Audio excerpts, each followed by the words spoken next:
Channel पर नई है तो subscribe and like comment share जरूर करें। सांझ की मामी जी ने उसे कहा था कि उनके घर के ओनर आने वाले हैं, इसीलिए सांझ जल्दी जल्दी घर का सारा काम खत्म करके अपने कॉलेज के लिए निकल जाती है।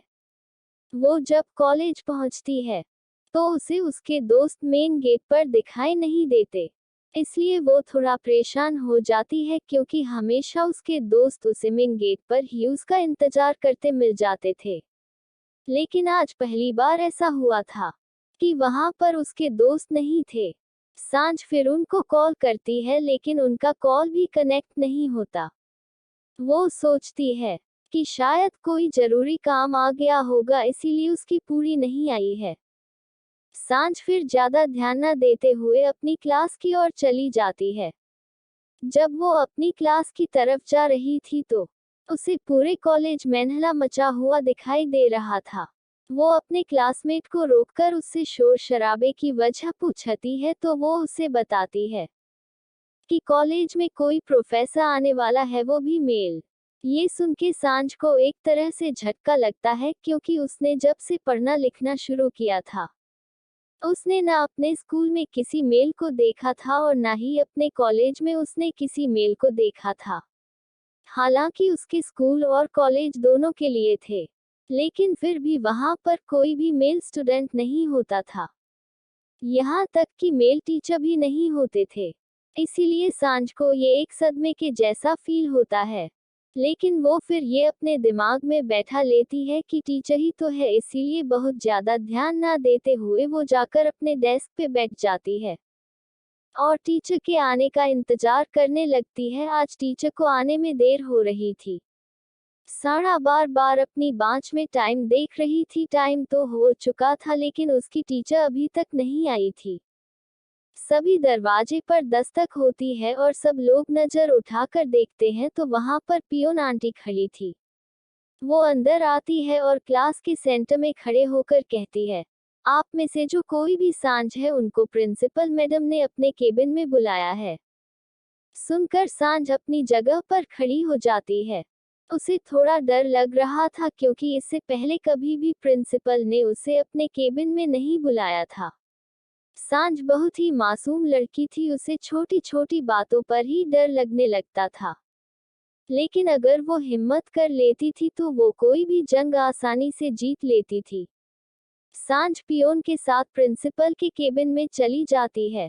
सांझ के बाहर निकलते ही फिर से सबकी नजरें दरवाजे पर टिक जाती है, क्योंकि सामने ही फॉर्मल ड्रेस में एक हैंडसम इंसान खड़ा हुआ था, जिसके चेहरे पर कोई भाव नहीं था, लेकिन बिना भाव के भी वो बिल्कुल जहर लग रहा था। सब लड़कियों की नजरें उसी इंसान पे टिक जाती है, लेकिन उस इंसान की नजरें किसी को तलाश कर रही थी और वो उसे कहीं दिखाई नहीं दे रहा था। उस इंसान को ना देख के उसकी आंखें दर्द होने लगी थी। गुस्से से उसकी मुठियां बंद हो चुकी थी।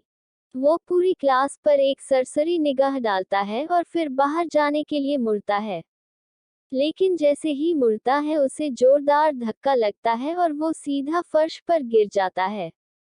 उसके ऊपर ही सांझ गिरी हुई थी और सिचुएशन कुछ ऐसी थी कि दोनों के होंठ आपस में टकरा चुके थे। दरअसल सांझ प्रिंसिपल रूम से वापस आई थी और जैसे ही अपनी क्लास में एंटर करने वाली थी उसकी लॉन्ग स्कर्ट में उसका पैर उलझ जाता है और वो सीधा उस इंसान से टकरा जाती है और उसके ऊपर गिरती है और उस इंसान को भी अपने साथ ले डूबती है। अपना हाल देख के सांझ की आंखें बड़ी बड़ी हो जाती है। वो जल्दी से इधर उधर नजर डालती है तो पूरी क्लास ही मुंह पे हाथ रखे उनको ही देख रही थी। सांझ जल्दी से उठ जाती है, लेकिन उस इंसान को सांझ का दूर जाना शायद पसंद नहीं आया था, इसलिए वो सांझ का हाथ पकड़ के अपने ऊपर खींच लेता है और एकदम से पलट जाता है और उसके बालों में हाथ डाल के उसके होठों पे अपने होठ रख देता है।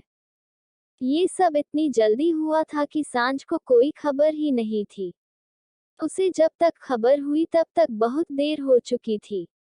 वो उस इंसान को धक्का देने लगती है, लेकिन वो सांझ की कलाइयों को पकड़ के सर के ऊपर कर देता है और पूरे पैशन के साथ उसे किस करने लगता है। दोनों की किस इतनी पैशनेट थी कि पूरे रूम में उनकी किस की ही आवाज सुनाई दे रही थी। सब लोग आंखें फाड़े दोनों को देख रहे थे। सांझ की तो हालत खराब हो चुकी थी। वो बस उसकी मनमानी के खत्म होने का इंतजार कर रही थी। लेकिन वो इंसान सांझ को छोड़ने का नाम ही नहीं ले रहा था। सांझ उसके नीचे दबी मुश्किल से ही सांस ले पा रही थी। करीब 15 मिनट के बाद सांझ को उस इंसान की कैद से रिहाई मिलती है। वो सांझ के माथे पे एक सॉफ्ट किस करके उठ जाता है और सांझ को उठने में हेल्प करने को अपना हाथ देता है। लेकिन सांझ अभी तक गुस्से से बुरी तरह कांप रही थी। उसका डर था मामा मामी से मार खाने का, जो गुस्सा बन के बाहर निकल रहा था। सांझ गुस्से से उस इंसान को इग्नोर करके उठती है और उसे कस के एक तमाचा जड़ देती है। उस इंसान का चेहरा एक और झुक जाता है और मुठिया गुस्से से बंद हो जाती है। वो दांत पिसता हुआ कहता है, तुम्हारी इतनी हिम्मत, तुमने मुझे रुद्र राय चौहान को थप्पड़ मारा। सांझ गुस्से से उंगली दिखाते हुए कहती है, हिम्मत तो इतनी है कि आपको कोई अंदाजा भी नहीं है। ये तो बस आपकी बदतमीजी का हमने जवाब दिया है। दूर रहिए हमसे, वरना आपका वो हाल करेंगे कि सारी जिंदगी भूल नहीं पाएंगे आप। रुद्र गुस्से से सांझ की ओर बढ़ता है कि उसे पीछे से किसी के कदमों की आहट सुनाई देती है। सांझ गुस्से और आंसू से भरा अपना चेहरा रुद्र से फेर लेती है और रूम से बाहर निकल जाती है। रुद्र बस उसको गुस्से से जाता हुआ देखता रह जाता है, लेकिन कुछ नहीं कर पाता। तभी रूम में प्रिंसिपल आती है और रुद्र को सबसे इंट्रोड्यूस करवाने लगती है। लेकिन पूरी क्लास के उड़े हुए रंग को देख के प्रिंसिपल को कुछ समझ नहीं आता। लेकिन वो अपने चेहरे पर स्माइल बरकरार रखते हुए रुद्र को सबसे इंट्रोड्यूस कराती है। लेकिन रुद्र का ध्यान तो सिर्फ उस तरफ था जहां से सांझ अभी गई थी। रुद्र अभी गुस्से से फूटने को तैयार था। रुद्र पूरी क्लास को अपना इंट्रोडक्शन देता है और फिर फॉर्मेलिटी के लिए सभी बच्चों का इंट्रोडक्शन लेने लगता है। लेकिन उसका ध्यान तो अभी भी सांझ की हुई हरकत पे था। वो अपने दांत पीसता हुआ सांझ के थप्पड़ मारने के बारे में याद करता है। सांझ का उसे थप्पड़ मारना रुद्र का गुस्सा और भी हाई कर देता है। ये याद आते ही रुद्र का दिमाग खराब हो जाता है और वो क्लास को बीच में छोड़कर वहां से चला जाता है।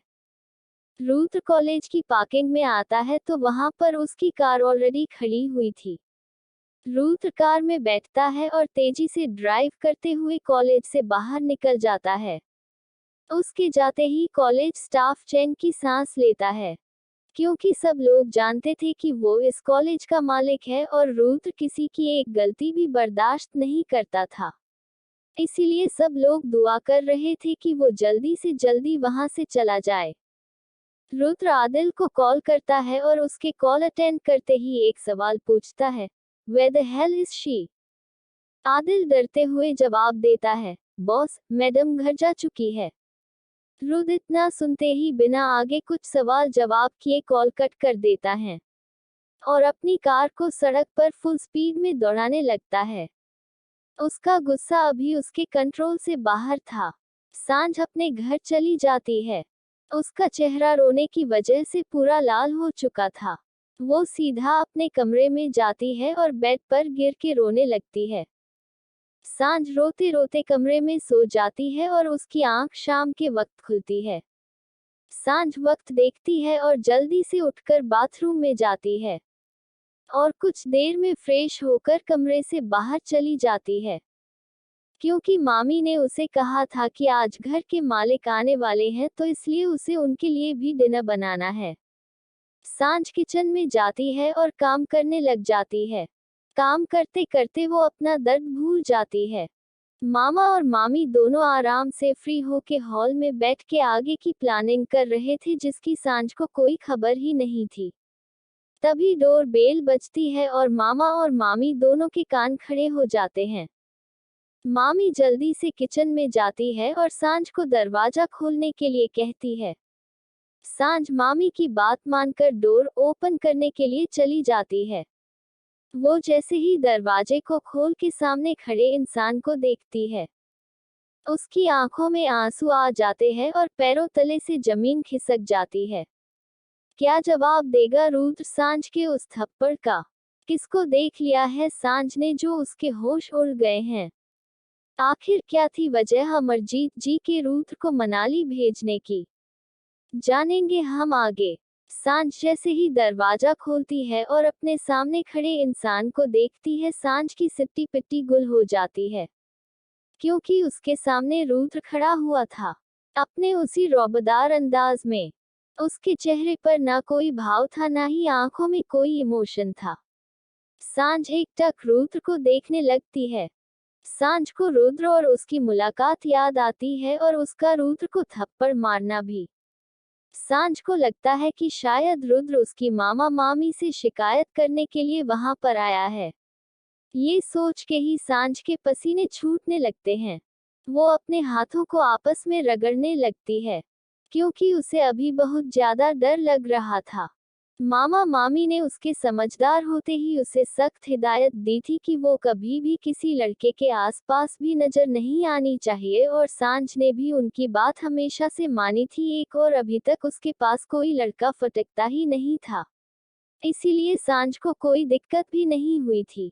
इसीलिए सांझ आज परेशान थी कि कहीं रुद्र ने अगर मामा मामी से उसकी शिकायत कर दी तो मामा मामी उसकी क्लास बुरी तरह से लगा देंगे।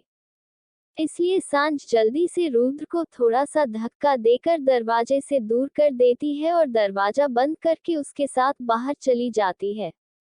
वो एक बार डोर को देखते हुए रुद्र के सामने हाथ जोड़ते हुए कहती है, देखिए प्लीज हमें माफ कर दीजिए।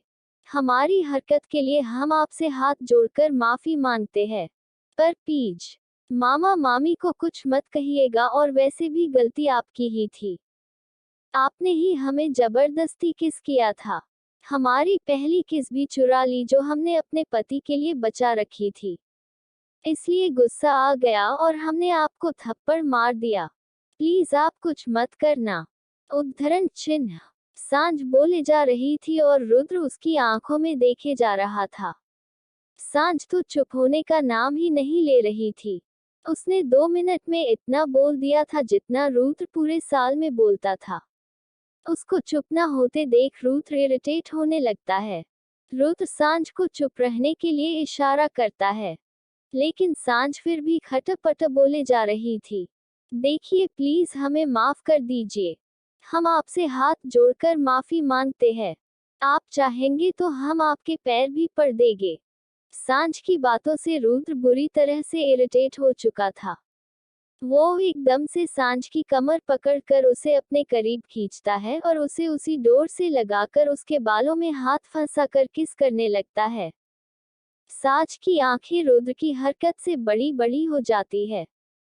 उसे इस चीज की उम्मीद रुद्र से बिल्कुल भी नहीं थी। कुछ देर में वो होश में आती है और रुद्र को खुद से दूर करने लगती है, लेकिन रुद्र तो उसके होठों का आदी हो चुका था। वो सांझ को छोड़ने के लिए तैयार ही नहीं था। सांझ राक्षस जैसे रुद्र के सामने एक बच्ची जैसी थी। उसके लिए तो रुद्र की पकड़ से निकलना मुश्किल ही नहीं, नामुमकिन था। फिर भी वो कोशिश करती है उसकी पकड़ से छूटने के लिए, लेकिन रुद्र उसे छोड़ने को बिल्कुल भी तैयार नहीं था। यो सांझ के होठों को पूरी तरह से खा जाना चाहता था। सांझ अपनी पूरी ताकत से रुद्र को खुद से दूर करने की कोशिश कर रही थी, लेकिन रुद्र को घंटा फर्क पड़ रहा था। सांझ की आंखों में आंसू आ चुके थे। ये सोचकर कि अगर मामा मामी ने उन दोनों को इस हालत में पकड़ लिया तो मामी तो उसकी जान ही निकाल लेगी। वो रुद्र को पूरी ताकत से धक्का देती है, लेकिन फिर भी रुद्र अलग नहीं होता है और उसे किस करता रहता है। मामा मामी अंदर रुद्र और सांझ के आने का इंतजार करने लगते हैं, लेकिन काफी देर हो जाने के बाद भी जब वो दोनों अंदर नहीं जाते हैं तो मामा जी बाहर जाकर चेक करने लगते हैं, लेकिन दरवाजा बाहर से बंद था और उन्हें अजीब सी आवाजें आ रही थी। मामा जी आवाज समझ जाते हैं और चुपचाप वहां से निकल लेते हैं। कुछ देर के बाद सांझ की सांसें उखड़ने लगती है, क्योंकि उसे इतने टॉर्चर की आदत नहीं थी। ये उसकी जिंदगी की सेकंड किस थी जो कि रुद्र ने इतनी देर की बना दी थी। सांझ की सांस उखड़ते देख रुद्र उसे छोड़ देता है। सांझ रुद्र के छोड़ते ही जोर जोर से सांस लेने लगती है और उसके सीने से लग खुद को नॉर्मल करने लगती है। सांझ के छोटे छोटे गुलाबी होंठ सूज चुके थे, लेकिन रुद्र का मन अभी भी नहीं भरा था। वो फिर से एक बार सांझ को किस करना चाहता था, लेकिन तभी सांझ को याद आता है कि रुद्र ने उसको जबरदस्ती किस किया है। वो रुद्र को उंगली दिखाते हुए कुछ कहने को होती है, लेकिन रुद्र उसकी उंगली पकड़ के उसका हाथ पकड़ लेता है और मरोड़ के कमर से लगा के उसको खुद से बिल्कुल चिपका लेता है। सांझ की हार्ट बीट रोलर कोस्टर बन जाती है। उसका दिल शोर मचाने लगता है। रुद्र को सांझ की धड़कन अपने कानों तक साफ सुनाई दे रही थी। कुछ ऐसा ही हाल रुद्र का भी था। सांझ के पास आने से उसकी हार्ट बीट बढ़ जाती थी, लेकिन वो खुद को कंट्रोल करना जानता था। लेकिन सांझ को ये समझ नहीं आ रहा था कि आखिर उसके साथ ये सब हो क्यों रहा है, और वो रुद्र से खुद को छुड़वाने की कोशिश करने लगती है। उसकी आंखों में आंसू आ चुके थे, लेकिन रुद्र उसको छोड़ने को बिल्कुल भी तैयार नहीं था। तभी अंदर से दरवाजा खटखटाने की आवाज आती है। मामी साढ़ा को आवाज दे रही थी। सांझ एकदम से होश में आती है और रुद्र को खुद से दूर करके जल्दी से दरवाजा खोल के अंदर भाग जाती है। सांझ अपने कमरे में जाती है और दरवाजा बंद करके वो दरवाजे से लगकर बैठ जाती है। उसकी धड़कन अभी भी नॉर्मल से काफी ज्यादा स्पीड से चल रही थी। वही मामा मामी रुद्र को देखकर हाथ जोड़कर नमस्कार करते हैं, क्योंकि रुद्र के सामने तो उनका सिर्फ रिश्ता बड़ा था, लेकिन वो रुद्र की पैर की जूती के भी बराबर नहीं थे। रुद्र उन दोनों को ही इग्नोर करके अंदर चला जाता है और हॉल में रखे सोफे पे किंग की तरह पैर पे पैर चढ़ा के बैठ जाता है। मामा मामी आकर रुद्र के सामने बैठ जाते हैं और जबरदस्ती अपने दांत दिखाने लगते हैं। रुद्र उनकी हरकतें देखकर इरिटेट हो रहा था। वो दोनों को अपनी जहरीली आंखों से देखता है और दोनों ही वहां से कुछ ही सेकंड में रफू चक्कर हो जाते हैं। उनको जाते देख रुद्र पीछे से उन्हें अपनी खतरनाक आवाज में कहता है, कॉफी। उद्धरण चिन्ह। मामी जबरदस्ती खिसियानी हंसी हंसते हुए जवाब देती है, मैं अभी सांझ को बुलाती हूँ। रुद्र उनको एक और धमकी दे देता है, मुझे मेरी वाइफ के साथ अकेले टाइम स्पेंड करना है। मामा जी हाथ जोड़ते हुए कहते हैं, हम तो आउट हाउस में रह लेंगे, हमारा क्या है, वही बेहतर होगा आपके लिए। रुद्र इतना बोल के वहां से अपने रूम में चला जाता है और उनके जाते ही मामा मामी चैन की सांस लेते हैं। मामी जल्दी से सांझ के रूम की ओर भागती है। मामी के रूम के बाहर जाके उसको जल्दी से कॉफी बनाने को कहती है। सांझ मामी की आवाज सुन के ही रहती है, क्योंकि मामी नॉर्मली ही उससे बात कर रही थी। साथ समझ जाती है कि रुद्र ने मामा मामी से कुछ नहीं कहा। सांझ अपने आंसू पोंछ के जल्दी से किचन में जाती है और कॉफी रेडी करने लगती है। वो जल्दी से कॉफी बना के मामी को थमा देती है, लेकिन मामी उसे मना कर देती है और खुद से देके आने को कहती है। सांझ पे मामी की बात सुन के ही बिजलियां गिरने लगती है। उसके हाथ पैर रुद्र के पास जाने के नाम से ही सुन पड़ जाते हैं, लेकिन मामी के डर की वजह से उसको जाना ही पड़ता है। वो कॉफी लेके लिफ्ट में जाती है और टॉप फ्लोर पे चली जाती है और रुद्र के रूम के बाहर जाके खड़ी हो जाती है। रूम के बाहर जाके सांझ ऊपर देखते हुए, भगवान, मैंने जितने भी पाप किए हैं आज तक, सब के लिए आज आपसे माफी मांग रही हूँ। मेहरबानी करके बस आज इस यमराज से बचा लो मुझे। दिखने में ही इतना डरावना है और जब देखो तब भूत की तरह अपना हुक्म चलाता रहता है। समझता क्या है खुद को? मन तो कर रहा है इस कॉफी में जहर मिला के दे दूं, एक बार में ही काम तमाम, लेकिन फिर कहीं भूत बन के आ गया तो मेरा खून पीने वो भी व्यापार दरिंदा। हिम्मत तो बहुत है मेरे अंदर, डरती तो नहीं हूँ मैं उस मगरमच्छ से, लेकिन क्या करूँ, जब उस डायनासोर को देखती है तो बस थोड़ा ही डर हूँ लगता है, ज्यादा नहीं। बस आप उस भूत को संभाल लो भगवान, बाकी तो मैं सब देख ही लूंगी। तभी डोर खुलता है और एक हाथ बाहर आके सांझ को अंदर खींच लेता है और सांझ को डोर से लगा के कहता है, बहुत अच्छी तारीफ कर लेती हो मेरी। बस इतनी सी बात सांझ के तोते उड़ने को काफी थी। क्या करेगा अब रुद्र सांझ के साथ? क्या मोड़ लेगी जिंदगी इनकी? क्या रुद्र मना पाएगा सांझ को? क्या वो उसके दिल में अपने लिए जगह बना पाएगा? जानेंगे हम आगे। वेलकम गाइस, हमारे चैनल पर नई है तो subscribe and like comment share जरूर करें ताकि आगे की स्टोरी आप लोगों के बीच अपलोड कर सको।